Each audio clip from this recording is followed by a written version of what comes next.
We have আরেকবার কথা বলেছি এটা নিয়ে, কোথায় আছে গত এপিসোড থেকে আমরা কোথায়, আমরা কি কোনো অ্যাচিভমেন্ট হলো?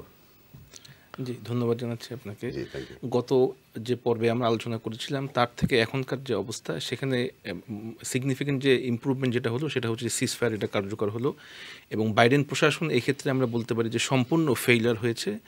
এবং ট্রাম্প অ্যাডমিনিস্ট্রেশন যেটা তার শপথ নেওয়ার একদিন আগে 19শে জানুয়ারি যেটা কার্যকর হলো, এটা আমরা আপাত দৃষ্টিতে অবশ্যই এটা পজিটিভলি আমরা অ্যানালাইসিস করতে পারি।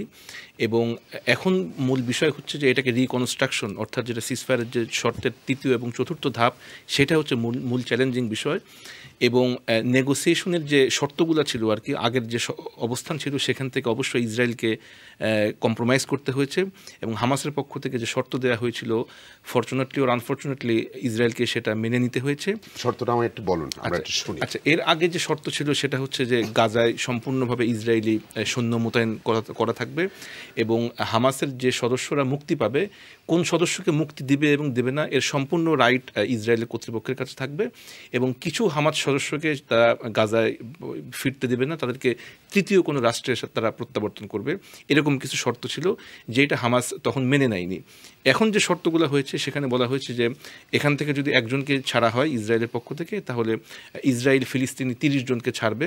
এবং কাকে ছাড়বে, কে সেখানে থাকবে কি থাকবে না, এই যে আগের শর্ত ছিল সেখান থেকে তারা ফেরত এসছে। এবং যেহেতু তারা কম্প্রোমাইজ পজিশনে এসছে, এই কারণে হামাসের পক্ষ থেকে বলা হচ্ছে যে এটা আপাত দৃষ্টিতে আমাদের নৈতিক একটা বিজয়, আমরা যে পজিশনে ছিলাম সেই পজিশনে ইসরায়েলকে আমরা আনতে বাধ্য করেছি। এই কারণে হামাস এটাকে আপাত একটা বিজয় বলা যায় না, মানে তাদের পক্ষ থেকে একটা নৈতিক অবস্থান কার্যকর হয়েছে, কারণ তাদের তো মাত্র কয়েকজন ছাড়ছে, ওদের তো 90 জন ছাড়ছে এরকম।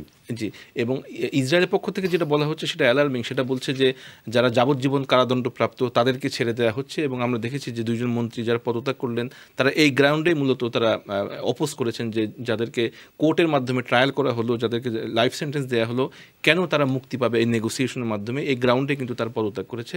কিন্তু আপাত দৃষ্টিতে দেখা যাবে যে হামাস যদিও ক্ষুদ্র একটা অংশ, যেটা ইসরায়েল বারবার বলছিল সন্ত্রাসী সংগঠন, যেটাই আমরা বলি, কিন্তু নৈতিকভাবে ইসরায়েলকে হামাসের সে শর্তের কাছেই পরাজয় বলি অথবা তাদেরকে আত্মসমর্পণ করতে হলো। এবং এই নেগোসিয়েশনটা অবশ্যই ট্রাম্প অ্যাডমিনিস্ট্রেশনের আমরা বলবো ক্লিয়ার করি, আসলে কত হাজার মানুষ আমরা মনে করি মারা গেছে, এরা বলতেছে 46,788 টু ডেট। এটা কিভাবে বলা সম্ভব? আমরা জানি যে যখনই কোনো অফিসিয়াল স্ট্যাটিস্টিক্স প্রকাশ করা হয়, সেটা যে দেশের প্রেক্ষাপটে হোক, সেই অফিসিয়াল স্ট্যাটিস্টিক্স সেটা সঠিক হয় না এবং অবশ্যই এর সংখ্যা অনেক অনেক বেশি।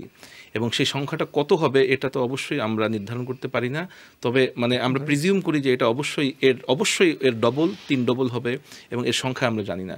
এবং আমরা যে ডকুমেন্টারি দেখলাম, এখানে আমরা শুধু দেখলাম যে লাশ যাচ্ছে, মানে লাশ দেখাটা আমাদের একটা অভ্যাসে পরিণত হয়েছে এবং আমরা সংখ্যায় এটাকে আমরা আবার বলতেছে 110,256 জন আহত হয়েছে। এটা কিভাবে সম্ভব? এইটা একটা গুরুত্বপূর্ণ বিষয়। যারা চলে গিয়েছেন তারা তো গিয়েছেন, যারা সার্ভাইভ করছেন তারা লং টার্মের পৃথিবীতে থাকবেন কিনা। এবং আরেকটা রিপোর্টে আমরা দেখলাম যে 70% of the people who are surviving now, তারা তাদের স্বাভাবিক জীবনে ফিরে আসবে কিনা এটা একটা অনিশ্চিত বিষয়। সুতরাং তারা যে জীবিত আছেন এটাও তাদের জন্য একটা কষ্টকর বিষয়। সামগ্রিকভাবে একটা হিউম্যান ক্যাটাস্ট্রফিক সিচুয়েশন সেখানে বিরাজ করছে এবং কিভাবে যে টোটাল সিচুয়েশনটা রিকনস্ট্রাক্টেড বোথ। আমরা কি আদতে কোনোদিন কোনো প্রপার ইনফরমেশন পাবো, প্রকৃত কোনো খাঁটি খবর পাবো না? এটা তো আসলে পাওয়া সম্ভব হবে না। এক কথা উত্তর দিতে গেলে এটাই বলা যায় যে আসলে প্রকৃত ইনফরমেশন আমরা পাবো না, তবে হয়তো আশা করা যায় যে ভবিষ্যতে রিসার্চ গবেষণা এর মাধ্যমে হয়তো কিছু অতিরিক্ত সংখ্যা অথবা প্রপার ইনফরমেশন হয়তো আমরা রিসার্চের মাধ্যমে। আপনি কি মনে করেন এই সিজফায়ারটা হোল্ড হবে? এটা তো ইসরায়েলের পক্ষ থেকে বলাই হচ্ছে যে এটা কিন্তু পার্মানেন্ট কোনো সলিউশন না, প্রথম ধাপটা আমরা দেখতে চাচ্ছি এবং এটা হামাসের যে প্রতি উত্তর, এর রেসপন্স, তার মনে হয় একমাত্র কারণ হচ্ছে যে হামাসের কাছে যে কিছু মানুষ এখনো জীবিত আছে, আর নাইলে ইসরায়েল বসতই না। আমি আপনার সাথে সম্পূর্ণ একমত এবং এখানেই ফুল ওয়ার্ল্ড কমিউনিটি তারা সাসপেক্ট করছে যে এইটা যেহেতু নেতানিয়াহু প্রশাসন তাদের উইদিন দ্য গভর্নমেন্ট দেশের ভিতরে খুব প্রেসারে ছিল যে কেন তাদেরকে বন্দী হিসাবে তাদেরকে ফেরত আনতে পারলো না।